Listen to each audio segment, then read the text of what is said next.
Friends, നിങ്ങൾ ഇതുവരെ എൻ്റെ ചാനൽ സബ്സ്ക്രൈബ് ചെയ്തില്ലെങ്കിൽ ഉടനെ തന്നെ സബ്സ്ക്രൈബ് ബട്ടൺ അമർത്തൂ. മാത്രമല്ല അതിനപ്പുറമുള്ള ബെല്ലൈക്കൺ കൂടി അമർത്തിയാൽ ഞാൻ അപ്ലോഡ് ചെയ്ത പുതുപുത്തൻ വീഡിയോസ് നിങ്ങൾക്ക് അപ്പോൾ തന്നെ ലഭിക്കുന്നതായിരിക്കും. ഹലോ ഗായ്സ്, എല്ലാവർക്കും HSCയുടെ പുതിയൊരു വീഡിയോയിലേക്ക് സ്വാഗതം. അപ്പോൾ ഇന്നത്തെ വീഡിയോ ഞാൻ പറയാൻ പോകുന്നത് സാംസങ്ങിന്റെ ഫ്ലാഗ്ഷിപ്പ് മോഡലായ നോട്ട് 20 നോട്ട് 20 അൾട്രയെ കുറിച്ചുമാണ്. അപ്പം ഈ ഫോണിന്റെ എല്ലാ ഫീച്ചേഴ്സും അറിയാൻ എൻ്റെ വീഡിയോ അവസാനം വരെ കാണുക. മാത്രമല്ല ചാനൽ സബ്സ്ക്രൈബ് ചെയ്യാനും ലൈക്ക് ചെയ്യാനും മറക്കണ്ട. അപ്പം നമുക്ക് ഒട്ടും സമയം കളയാതെ നേരെ വീഡിയോയിലേക്ക് കിടക്കാം.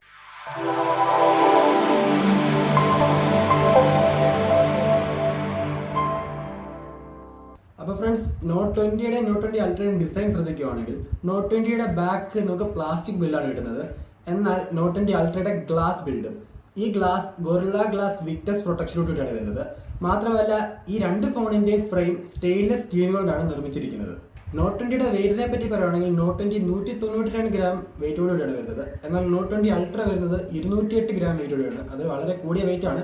കൂടാതെ ഇതിൻ്റെ തിക്നെസ്സിനെ പറ്റി പറയുകയാണെങ്കിൽ നോട്ട് 20 വരുന്നത് 8.3 മില്ലിമീറ്ററും നോട്ട് 20 അൾട്ര വരുന്നത് 8.1 മില്ലിമീറ്ററും. വെയിറ്റിൻ്റെ കാര്യത്തിൽ നോട്ട് 20യെക്കാട്ടിലും നോട്ട് 20 അൾട്ര കൂടുതലാണെങ്കിലും തിക്നെസ്സിൻ്റെ കാര്യത്തിൽ നോട്ട് 20 അൾട്ര കുറവാണ്. നിങ്ങൾ നോട്ട് 20 അൾട്രയുടെ ക്യാമറ ശ്രദ്ധിക്കുകയാണെങ്കിൽ സാംസങ്ങിൻ്റെ ഈ വർഷത്തെ ലേറ്റസ്റ്റ് ഫ്ലാഗ്ഷിപ്പ് മോഡലായിട്ടുള്ള S20യുടെ ഒക്കെ ക്യാമറ വെച്ച് നോക്കുമ്പോൾ ഈ ഫോണിൻ്റെ ക്യാമറ എന്ന് പറയുന്നത് വളരെ സ്റ്റീപ്പായിട്ടൊരു ബമ്പാണ്, ക്യാമറ ബമ്പാണ് ഈ മൊബൈലിൽ നമുക്ക് കാണാൻ പറ്റുന്നത്. ഈ ഫോണിൻ്റെ എടുത്തു പറയേണ്ട മറ്റൊരു ഫീച്ചർ എന്ന് പറയുന്നത് ഇതിൻ്റെ ഡിസ്പ്ലേ ആണ്.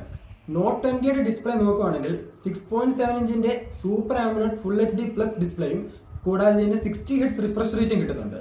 എന്നാൽ നമ്മൾ നേരെ മറിച്ച് നോട്ട് 20 അൾട്രയിലേക്ക് നോക്കുകയാണെങ്കിൽ ഇതിനകത്ത് 6.9 ഇഞ്ചിൻ്റെ വളരെ വലിയൊരു ഡിസ്പ്ലേയും ഡൈനാമിക് ആമോലെഡ് ആണ് ഇതിൻ്റെ സപ്പോർട്ട് ആകുന്നത്. മാത്രമല്ല ഇതിനകത്ത് ക്വാഡ് HD പ്ലസ് വരെ നമുക്ക് കിട്ടുന്നുണ്ട്. ഇതിൻ്റെ റിഫ്രഷ് റേറ്റ് എന്ന് പറയുന്നത് 120 Hz ആണ്. ഇതൊരു അഡാപ്റ്റീവ് റിഫ്രഷ് റേറ്റ് ആണ്. അഡാപ്റ്റീവ് റിഫ്രഷ് റേറ്റ് എന്ന് വെച്ചാൽ നമ്മളിപ്പോൾ ഒരു 30 ഹെർട്സിൻ്റെ ഒരു ആപ്പ് ഉപയോഗിക്കുകയാണെങ്കിൽ നമ്മുടെ റിഫ്രഷ് റേറ്റ് ആ ആപ്പിനനുസരിച്ച് മാറിക്കൊണ്ടേയിരിക്കും. ഇപ്പം നമുക്ക് 120 ഹെർട്സിൻ്റെ റിഫ്രഷ് റേറ്റ് ഉള്ളൊരു ഗെയിം കളിക്കണമെങ്കിൽ നമുക്ക് 120 ഹെർട്സിൻ്റെ റിഫ്രഷ് റേറ്റ് കിട്ടും. മാത്രമല്ല ഇതിൻ്റെ പോരായ്മ എന്ന് പറയുന്നത് നമുക്ക് ക്വാഡ് HD പ്ലസും 120 ഹെർട്സ് ഒരുമിച്ച് സപ്പോർട്ട് ആവുന്നില്ല. സോ നിങ്ങൾക്ക് 120 ഹെർട്സിൻ്റെ റിഫ്രഷ് റേറ്റ് വേണമെന്നുണ്ടെങ്കിൽ നിങ്ങൾക്ക് ഫുൾ HD പ്ലസിലോട്ട് ഷിഫ്റ്റ് ചെയ്യേണ്ടി വരും. അല്ലെങ്കിൽ നിങ്ങൾക്ക് ക്വാഡ് HD പ്ലസിൽ സപ്പോർട്ട് ആവും 60 ഹെർട്സിൽ മാത്രം. ഈ രണ്ട് ഫോണിൻ്റെ ഡിസ്പ്ലേ നമുക്ക് HDR10+ സപ്പോർട്ട് കിട്ടുന്നുണ്ട്. മാത്രമല്ല നമുക്ക് ഓൾവേസ് ഓൺ ഡിസ്പ്ലേയുടെ ഫീച്ചറും കിട്ടുന്നുണ്ട്. ഈ രണ്ട് ഫോണിൻ്റെ സെൽഫി ക്യാം വരുന്നത് പഞ്ച് ഹോൾ ക്യാമറ ആയിട്ടാണ്.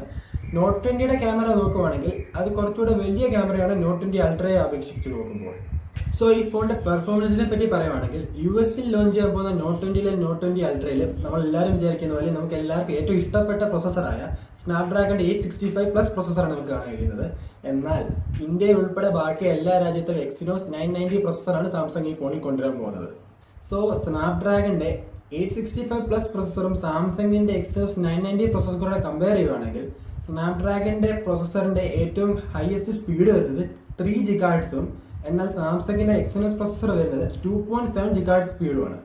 എക്സിനോസ് സ്നാപ്ഡ്രാഗണുമായിട്ട് കമ്പയർ ചെയ്യുമ്പോൾ നമുക്കിതിൻ്റെ പെർഫോമൻസ് സ്നാപ്ഡ്രാഗണിനേക്കാളും 20% കുറവാണ് കിട്ടുന്നത്. എന്നാൽ ബാറ്ററി കൺസംഷൻ്റെ കാര്യം വരുവാണെങ്കിൽ സ്നാപ്ഡ്രാഗണിനേക്കാളും 20% കൂടുതലാണ് എക്സിനോസിൻ്റെ പെർഫോമൻസ്. രണ്ട് ഫോണിൻ്റെ ആൻഡ്രോയിഡ് വെർഷൻ നോക്കുവാണെങ്കിൽ രണ്ട് ഫോണിലും ആൻഡ്രോയിഡ് 10 ആണ് സപ്പോർട്ട് ചെയ്യുന്നത്. കൂടാതെ ഇതിൻ്റെ OS നോക്കുവാണെങ്കിൽ സാംസങ്ങിൻ്റെ തന്നെ One UI എന്ന OS ആണ് ഇതിൽ സപ്പോർട്ട് ആവുന്നത്.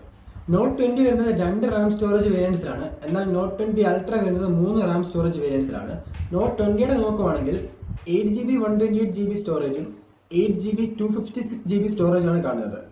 എന്നാൽ നോട്ട് 20 അൾട്രയുടെ കാര്യം നോക്കുവാണെങ്കിൽ 12GB 128GB സ്റ്റോറേജും 12GB 256GB സ്റ്റോറേജും 12GB 512GB സ്റ്റോറേജും നമുക്ക് വേരിയൻസ് വരുന്നുണ്ട്. നോട്ട് 20യിൽ നമുക്ക് സ്റ്റോറേജ് എക്സ്പാൻഷൻ്റെ ഓപ്ഷൻ കിട്ടുന്നില്ല. എന്നാൽ നമ്മൾ നേരെ മറിച്ച് നോട്ട് 20 അൾട്രയിലേക്ക് നോക്കുവാണെങ്കിൽ അതിൻ്റെ അകത്ത് നമുക്ക് ഹൈബ്രിഡ് SD കാർഡ് നമുക്ക് സപ്പോർട്ട് ആവുന്നുണ്ട്. ഈ ഫോണുകളുടെ ക്യാമറയെ പറ്റി പറയുവാണെങ്കിൽ നോട്ട് 20യിൽ വരുന്നത് ട്രിപ്പിൾ ക്യാമറ സെറ്റപ്പാണ്.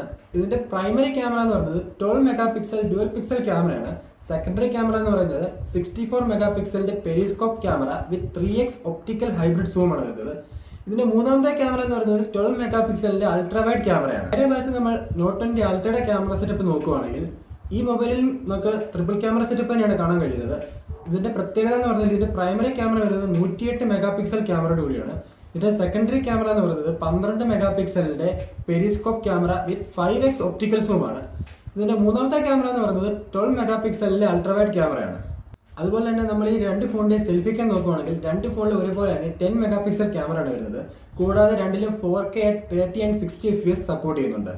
രണ്ട് ഫോണിന്റെ ബാറ്ററി സെറ്റപ്പ് നോക്കുകയാണെങ്കിൽ രണ്ടിനും ഒരേ ഫീച്ചേഴ്സ് ആണ് വരുന്നത്. പക്ഷേ നോട്ട് 20യുടെ ബാറ്ററി കപ്പാസിറ്റി എന്ന് പറയുന്നത് 4300 mAh ആണ്.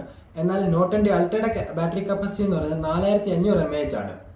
കൂടാതെ നമുക്ക് രണ്ട് ഫോണിലും 25 വാട്ടിന്റെ സൂപ്പർ ഫാസ്റ്റ് ചാർജിങ്ങും വയർലെസ് ചാർജിങ്ങും റിവേഴ്സ് വയർലെസ് ചാർജിങ്ങും നമുക്ക് സപ്പോർട്ട് ആവുന്നുണ്ട്. സാംസങ്ങിന്റെ നോട്ട് സീരീസിന് ഒരു നോട്ട് ഫോൺ ആക്കുന്നതിന്റെ S Pen ആണ്. ഈ രണ്ട് ഫോണിലും നമുക്ക് S Pen കിട്ടുന്നുണ്ട്.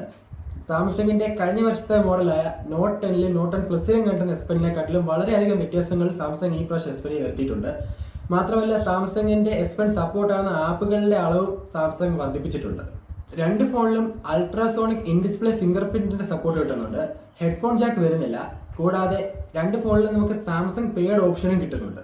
നമ്മൾ ഈ ഫോണിന്റെ പ്രൈസിങ്ങിനെ പറ്റി നോക്കുകയാണെങ്കിൽ സാംസങ്ങിന്റെ ഇന്ത്യൻ വെബ്സൈറ്റിൽ നോട്ട് 20യുടെ 8GB RAM 128GB സ്റ്റോറേജിന് 77,999 രൂപയും നോട്ട് 20 അൾട്രയുടെ 12GB RAM 256GB സ്റ്റോറേജിന് 1,04,999 രൂപയാണ് വരുന്നത്.